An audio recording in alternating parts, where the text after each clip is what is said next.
Sir, paano 'pag gusto ko na mag-college tapos ayaw na ng magulang ko na mag-aral ako, ano gagawin ko?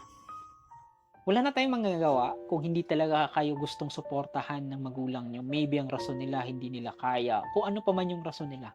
But by the end of the day, hindi puwedeng magtatapos doon, nakadepende sa kagustuhan mo.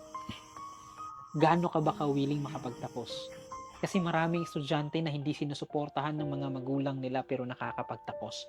Puwede kang humanap ng scholarship, puwede kang tinatawag nilang, mag-working students, puwede kang maghanap ng tao na puwedeng sumuporta sa'yo na ang kapalit nun pagtatrabaho sa bahay nila.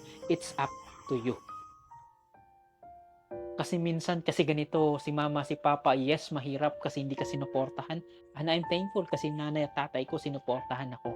At it's so hard 'pag hindi. Mahirap na ngang mag-aral na may suporta, how much na lang nawala.